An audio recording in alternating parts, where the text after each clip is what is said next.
não? Aí, ó. Se tivesse... Não tem uma nada, não tem ambulância, não tem nada no Cascavel. Cadê o prefeito, que era o bom? Cadê o bonzinho? Cadê? Tá aí, ó. O senhor morrendo e não tem nada. Nenhuma ambulância. A gente já andou em todo canto e não tem uma ambulância. Cadê o prefeito de Cascavel, Thiago Ribeiro? Cadê? Cadê? Porque não tem uma ambulância, é uma vergonha. O homem tá morrendo, a mim não tem.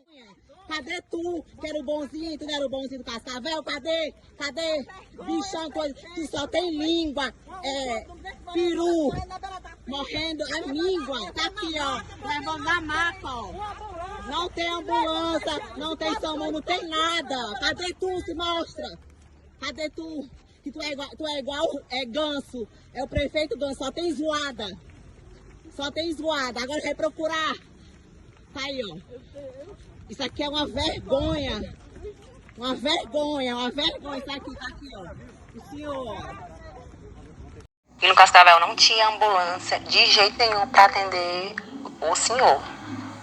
Não tinha ambulância, não tinha SAMU, não tinha nada. Não é o primeiro, isso já é o segundo caso. O primeiro caso foi de um rapaz que foi em frente à UPA, depois de 1h30 que o médico saiu de dentro da UPA e foi olhar para o rapaz. Ele não fez nada, só olhou, disse lá o que o rapaz tinha e voltou para o canto dele. É papel deles também, né? Já que na UPA foi vizinho à UPA, eles podiam ter ido lá, podiam ter olhado para saber se o senhor estava cobrido e podia fazer socorrer. Até porque é omissão de socorro, eles podem ser... Eu liguei 3 vezes, aí ficava pedindo para saber se era CE, como era o nome da rua. Aí a gente falava, aí a mulher dizia assim, não, tem que ligar pro Honda, tem que ligar não sei pra onde.